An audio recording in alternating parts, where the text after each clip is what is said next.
लालू जी ने अवध बिहारी चौधरी जी को प्रत्याशी बनाया है और आप सब लोग इसे अपील करने आए हैं कि एक एक वोट जो है हमारे अभिभावक अवध बिहारी जी को वोट दे करके भारी मतों से आप लोग जिताइए।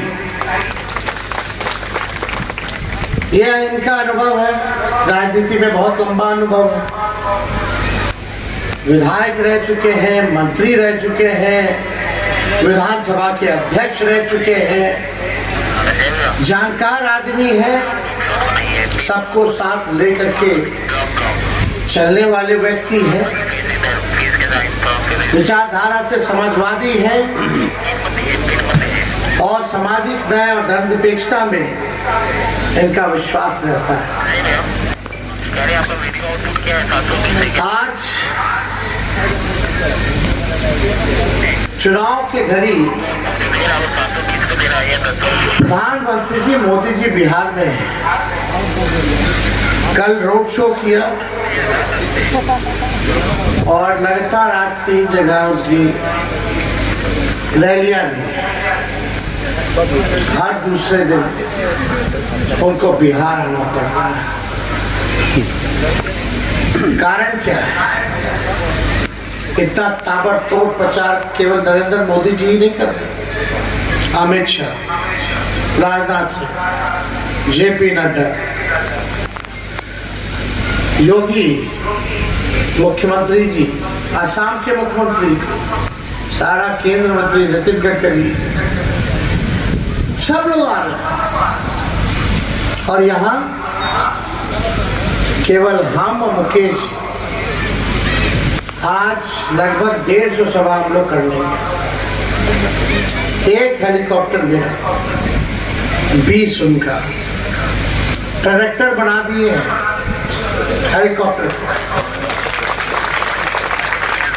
डॉक्टर बोले हमको हड्डी में चोट है, मेरे कमर में L4 में प्रॉब्लम है। बोले जी डॉक्टर साहब हमको बोले कि आप रेस्ट करिए, बेड रेस्ट कीजिए 3 हफ्ता, इसका यही इलाज है MRI के बाद। हम बोले डॉक्टर साहब हम तो रेस्ट नहीं करेंगे, बेड रेस्ट, इतने में तो चुनाव खत्म हो जाएगा, अब हमको मोदी जी को बेड रेस्ट कराना है, तभी हम बेड रेस्ट करेंगे।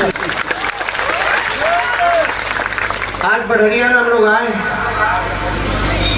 पिछले चुनाव में हम आए थे इसी मैदान में, हमने वादा किया था कि 10 लाख लोगों को सरकारी नौकरी देंगे अगर मुख्यमंत्री बनते हैं तो। खैर वो बात अलग है, लेकिन आज बड़हरिया में हम आए हैं, आज केंद्र का चुनाव है, मोदी जी का चुनाव है ना, देश का प्रधानमंत्री चुनने का, सांसद को चुनने का। 10 साल मोदी जी रह लिए, केंद्र में उनकी सरकार, सांसद एनडीए का लगातार जीत रहे लोग, सांसद में, राज्य में उनका सरकार। एक बड़ा काम बता दीजिए 15-10 सालों में जो सिवान के लिए किया गया, एक बड़ा काम बता दो। कोई नहीं बोल सकता, कुछ काम ही नहीं हुआ, कोई काम नहीं। बड़हरिया के लिए क्या किया? एक बड़ा काम बता दीजिए जो बड़हरिया में हुआ हो। सरकार की क्या भूमिका रही आपके जीवन के स्तर को बेहतर बनाने में? कोई नहीं बोल सकता। असल मुद्दा है बेरोजगारी का, महंगाई का, गरीबी का। प्रधानमंत्री जी गरीबी का गौ नहीं बोल रहे हैं, बेरोजगारी का बौ नहीं बोल रहे, महंगाई का मां नहीं बोल रहे। बिहार आते हैं तो एक ही काम कर रहे हैं, हिंदू मुस्लिम, मंदिर मस्जिद, इस्लाम, सनातन, पाकिस्तान। लेकिन नौकरी के बारे में, गरीब को गरीबी हटाने के बारे में, बिहार में निवेश आए, बिहार को पैकेज मिले, क्या प्लान है बताइए नरेंद्र मोदी जी से 8-10 बार आ चुके हैं, आज भी है। बिहार को अगर आप जीतोगे तो 5 साल क्या कीजिएगा बिहार के लिए? सुने हैं भाषण में कभी प्रधानमंत्री बोले कुछ ना? उन्होंने सबसे आसान तरीका चुना है राजनीति करने का। और सबसे आसान तरीका है कि नफरत की राजनीति करो, भाई को भाई से लड़ा दो और राज करो। लेकिन काम के नाम पे वोट लेना बड़ा मुश्किल होता है। काम के नाम पे वोट लेना मुश्किल होता है। हम आए हैं अपने काम पे वोट मांगने आप लोगों से कि अवध बिहारी चौधरी जी को जिताइए। हम मुख्यमंत्री तो नहीं बने, उप मुख्यमंत्री बने तो 5 लाख लोगों को सरकारी नौकरी हमने दिया। नियोजित शिक्षकों को सरकारी कर्मी का दर्जा दिया 4.5 लाख, 8 लाख को 4.5 लाख की, 12.5 लाख नौजवानों की जिंदगी में सुधार हमने लाया केवल 17 महीने में। मानदेव को हमने दुगुना किया, आंगनबाड़ी हो, तालमी मरकज हो, विकास मित्र हो, टोला सेवक हो, शिक्षा मित्र हो, जाति आधारित गणना कराया, 75% आरक्षण की सीमा को बढ़ाया, आईटी पॉलिसी बनाई, टूरिज्म पॉलिसी बनाई, स्पोर्ट्स पॉलिसी बनाई। जो खेला उसको भी हमने नौकरी दिया, जो मेडल लेकर के आया, और देश के लिए जो लाएगा वो डीएसपी तक बन सकता है, ऐसी नीति हमने बनाने का काम किया। हम तो काम कर रहे थे, चाचा जी पलट गए। कल आप रोड शो पे देखे होंगे, हमारे चाचा भी खड़े थे, उनको नीचे खड़ा कर दिया। उनके चेहरे हाव भाव से ठीक नहीं लग रहा था। बहुत लोग हमको फोन किए, बोले कि बहुत तकलीफ में लग रहे हैं। हम बोले हमारे अभिभावक हैं, उनका हम सम्मान करते हैं, आगे भी करेंगे, बुजुर्ग हैं हम लोग का काम है। लेकिन भाजपा वाला लोग जो कर रहा है वो सब हम लोग जानते हैं कि क्या करेगा चुनाव के बाद। विधानसभा में हमने बोला अपने चाचा जी को, चाचा जी हम ही लोग ना घूम करके इंडिया गठबंधन बनाएंगे, पूरा देश घूम घूम के नेता लोग से मिल करके। और तू कहत रहा उस समय जो 14 में आए हैं वो 24 में जाएंगे, कहे थे नीतीश कुमार जी। हमने बोला नीतीश जी आप भले ही हाईजैक कर लिया भाजपा वाला लोग आपको, लेकिन जो झंडा आपने उठाया था उनका भतीजा झंडा उठाने का काम करेगा, और हम वही काम में लगे हुए हैं। कौन सा काम? जो 14 में आए हैं 24 में जाना होगा, इसी काम में लगे हुए। और हमको पूरा पक्का पता है कि अंदर अंदर हमारे चाचा भी यही चाहते हैं। कल तस्वीर से जाहिर हो गया, हाथ में कमल थमा दिया। बताइए, कहीं तीर का नामो निशान नहीं। खैर अब भूल जाने, लेकिन हम तो भाई चाहेंगे स्वस्थ रहे, ठीक रहे। लेकिन मुद्दा क्या है चुनाव? हम आपसे पूछना चाहते, क्या हिंदू मुसलमान मुद्दा रहेगा? तब तो सबको आसान राजनीति चुनना चाहिए। तब तो हम लोग भी जहर फैलाते, हम लोग भी नफरत फैलाते। हम लोग नहीं कर सकते, लालू जी नहीं कर सकते, हम लोग अपने विचार का सौदा नहीं कर सकते, विचार से भाग नहीं सकते। आज लड़ रहे हैं भाजपा के साथ, तो आज हम लोग भ्रष्टाचारी हैं, अपराधी हैं। CBI, IT, income tax, ED, सबका हम लोगों पर केस मुकदमा है। भाजपा से मिला लो हाथ तो राजा हरिश्चंद्र हो जाओगे, पाप आपका सारा धुल जाएगा। लेकिन हमने लड़ना पसंद किया है और हम लड़ाई लड़ रहे हैं, और भाजपा का बिहार में हालत टाइट किए हुए हैं। आज हालत खराब है, तभी दौड़ दौड़ के बार के आ रहे हैं। प्रधानमंत्री जी खाली लालू जी को गाली दे रहा, हमको शहजादा बोल रहे, बोलते पटना में भी शहजादा। चलो अगर आप हमको शहजादा कहते हैं, हम तो छोटे हैं भाई, लेकिन आप तो पीरजादे हैं। आप पीरजादे, उसके हमको शहजादा कह रहे। तो इसलिए मुद्दा क्या है बताओ? हाथ उठा करके बेरोजगारी कितनी? क्या आपको नौकरी चाहिए कि नहीं चाहिए? हाथ में कलम चाहिए या तलवार चाहिए? कलम चाहिए कि नहीं चाहिए?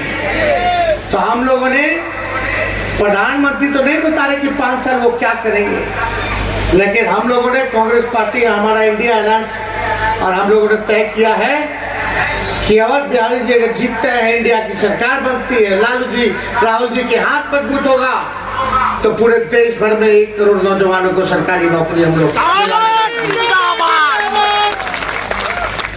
जो महंगाई बढ़ गई है, गैस सिलेंडर 1400 हो गया, उसको 500 रुपया हम लोग करने का काम करें। 200 यूनिट फ्री में बिजली बिहार के लोगों को हम लोग दिलवाने का काम करेंगे। 5 हवाई अड्डा बनेगा जिसमें गोपालगंज का सभ्या भी हम लोग बनवाने का काम करेंगे। ये सारा हम लोगों के एजेंडे में। और गरीब परिवार की बहनों को साल में एक बार 1 लाख रुपया का मदद हम गरीब बहनों को करेंगे। यानी हर महीने गरीब बहनों को 8,333 रुपया हर महीने हम लोग देंगे। ये सारा काम करेंगे। अग्निवीर योजना को खत्म किया जाएगा। 4 साल पे क्या है भाई? 4 साल में बाहर, 18 में ज्वाइनिंग, 22 में रिटायर, मूछ नहीं, शादी नहीं, रिटायर, बच्चा नहीं। क्या करेगा उसके बाद रिटायर होके? यहाँ सिपाही लोग हैं, पूछो इन लोगों पे अगर अग्निवीर योजना ले आया जाए, मन लगेगा 4 साल। ये सोचेगा 4 साल बाद क्या करेंगे, इसी में ड्यूटी हो रही आ जाए। अरे 4 साल तो 4 साल, लेकिन भाई अगर सेना का हमारा भाई भारत माँ की रक्षा करते करते शहादत दे दे तो उसको शहीद का भी दर्जा नहीं है, पेंशन भी नहीं है, आर्मी वाला लोग को कैंटीन का व्यवस्था मिलता है, सुविधा मिलता है, वो भी नहीं है। अब आप बताओ, ऐसा योजना लाए प्रधानमंत्री, बोलते भारत माता की जय, और जो बलिदान दे रहा है, जो शहादत दे रहा है, उसको शहीद का दर्जा नहीं, उसको 4 साल में उठा के भेज दीजिएगा बाहर। तो पहले जैसे बहाली चलता था वैसे ही बहाली हम लोग लाने का काम करेंगे और अग्निवीर योजना को खत्म करेंगे।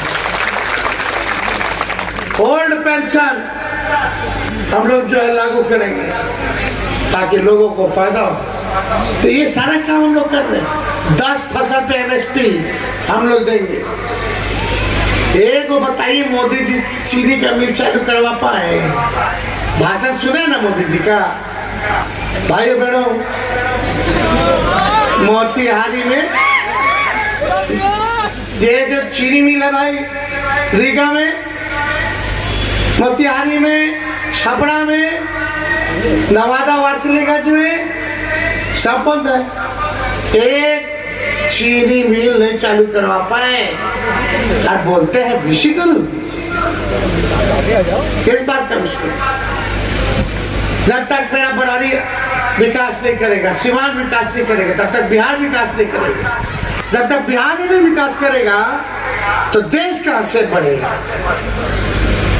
लोग भाजपा वाला तो इतना काम हो गया, बस काम हो गया। तो 3 चीज पकड़ा थी, तो 70 खत्म कर दिया, यही खत्म कर दिया, वो खत्म कर दिया। मंदिर मस्जिद मंदिर बना दिए। हम टूरिज्म मिनिस्टर थे तो सीता जी का मंदिर हम जीर्णोद्धार हो रहा है, पूछने का क्यों नहीं नौकरी दिया? क्यों नहीं बिहार में निवेश लाया? क्यों नहीं कारखाना खोला? क्यों नहीं पलायन रोका? उत्तर बिहार का समस्या है बाढ़ का, यहाँ भी आता है गंडक वाला बाढ़, गोपालगंज में आता है कि नहीं आता है? कोसी में आता है, सीमांचल में आता है, नेपाल से आता है। एक को बार नेपाल से बात की 1 मिनट के लिए भी कि बिहार में बाढ़ की समस्या का क्या समाधान होगा। 10 साल में 1 मिनट भी बिहार के लिए बैठ के मीटिंग किए? प्रधानमंत्री बता दो अगर कोई किया। क्या है उनको? तो हिंदू मुसलमान में लड़ते रहो, हमको वोट मिल रहा है, हम क्या काम करें? और यहाँ करके यही बात बोल रहे। 2 चीज बोलते हैं खाली, हिंदू मुस्लिम, और लालू जी और तेजस्वी को गाली देना, और फिर चल दिया, हो गया प्रचार। हम तो उम्मीद बैठे भाई बिहार के लिए क्या किए 10 साल बता दीजिए, आगे 5 साल अगर जीतोगे तो क्या करोगे वो भी बता दो। कोई सुना ही नहीं, क्योंकि बोले ही नहीं, खाली नफरत। अरे आप लोग रोज बंद हो, ताकत दीजिएगा तब तो लड़ेगा आदमी। आपका आशीर्वाद लेना है, आप लोग मालिक है। जब तक आप ताकत नहीं दोगे, गोल्ड बंद नहीं होगे, काम नहीं होगा। हम लोग नए सोच के नए व्यक्ति हैं, युवा। मुकेश जी युवा, नया बिहार बनाना है, सबको साथ लेके चलिए, चाहे हो, पिछड़े हो, दलित हो, महादलित हो, अल्पसंख्यक हो, आदिवासी हो, अति पिछड़े हो, सबको हम लोग साथ लेके चलेंगे। और पार्लियामेंट में अनुभवी व्यक्ति जाएंगे। बिहार में हम लोग हैं, देखिए सिवान का कैसे काम होता है, कैसे आवाज उठाते हैं। तो उसने सोच विचार लीजिए भैया, ये कोई व्यक्ति विशेष का चुनाव नहीं है, ये देश के संविधान और लोकतंत्र को बचाने का चुनाव है, आरक्षण को बचाने का चुनाव है। ये चुनाव देश को बनाने का चुनाव है। उसलिए सही सोच समझ के आप लोग जो है फैसला लीजिएगा, निर्णय लीजिएगा। तो इसके आगे हम लोगों का कार्यक्रम है 2-3 को और। अभी सोचिए 150 सभा कर लिए इस हालत में, कहां से ताकत मिलता है? वो आप लोग की वजह से मिलता है। आपके ताकत है तब हम लोग खदेड़ रहे हैं। और एक 34 साल के नौजवान ने प्रधानमंत्री को रोड पे ले आया नौकरी के एजेंडे में। साथियों, ये चुनाव का समय है और चुनाव तो हर 5 साल में 2 बार आता है। एक बार देश के प्रधानमंत्री बनाना है और एक बार राज्य का मुख्यमंत्री बनाने के लिए। लेकिन ये चुनाव बहुत खास है। खास इसलिए क्योंकि हमारा देश का संविधान जो है वो खतरे में है, हमारे देश के लोकतंत्र जो व्यवस्था है वो खतरे में है साथियों। इसलिए चुनाव को, जैसे आपके पूर्वज ने देश की आजादी दिलाने के लिए शहीद हो गए हजारों की संख्या में, फिर देश आजाद हुआ, उसी तरीके से ये चुनाव आप सबको, हम सबको लड़ने की आवश्यकता है। ऐसे लोगों को सत्ता से बाहर करना है जो लोग सत्ता में आने के बाद वो सेवक नहीं, वो अपने आप को हिटलर मान रहे हैं, वो अपने आप को मालिक मान रहे हैं, वो संविधान को नहीं मान रहे हैं, वो बनी हुई सरकार को गिरा देते हैं, वो आपके द्वारा चुना हुआ विधायक सांसद को वो पैसे के दम पे खरीद लेते हैं, वो जो उनको चंदा देते हैं उनको धंधा देते हैं, जो चंदा उनको नहीं देते हैं उनको ईडी सीबीआई का नोटिस भेजकर उनको जेल भेजने का धमकी दिया जाता है। आप बताइए देश हमारा ऐसे चलेगा? मोदी जी, आपने 2014 में क्या आपने घोषणा किया था? क्या आपने देश के युवा से वादा किया था कि हर साल युवा को 2 करोड़ नौकरी देंगे, हर लोगों को अच्छे दिन ला के देंगे? कहां गए आपकी नौकरी? कहां गए वो अच्छे दिन? आपने कहा किसान भाई को आमदनी को दुगुना करेंगे।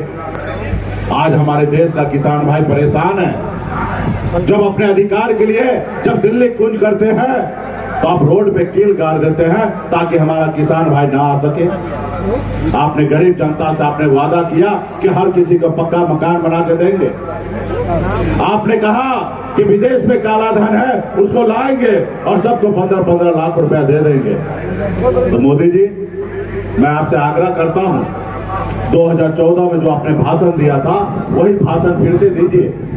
लेकिन वो भाषण तो आप नहीं देंगे, अभी आके आप एक्टिंग करेंगे, रोएंगे, हिंदू मुसलमान मंदिर मस्जिद यही करेंगे। आप 10 साल में क्या विकास किए उसके बारे में कोई चर्चा नहीं होगा। आप बताइए। इसलिए साथियों, बाबा साहब भीम, अगर वो नेता पूरा ना करे तो जनता मालिक है और 5 साल में बदल देना चाहिए। लेकिन आपने तो उनको 5 साल नहीं 10 साल का समय दे दिया है। आप समीक्षा कीजिए कि उन्होंने 10 साल में क्या किए। अगर अच्छा किए तो जरूर सोचिए, अगर अच्छा नहीं किए तो आप जनता जो है मालिक है और आप सोचिए ये देश आपका है और जो लोग आपसे झूठ बोल रहा है उसको सत्ता से उतारिए। बूथ पर जाके खड़ा होना पड़ेगा। ये लड़ाई कोई एक व्यक्ति का नहीं है, ये लड़ाई जो है ये विचार की लड़ाई है, ये संपूर्ण भारत का आजादी की लड़ाई है। इसलिए साथियों, आप लोग हम लोग आपस में ना बटे, और जब हम लोग आपस में बटेंगे तो बहुत परेशानी होगा। तो इसलिए साथियों, आप सब हम सबको मिलकर लड़ाई लड़ने की आवश्यकता है।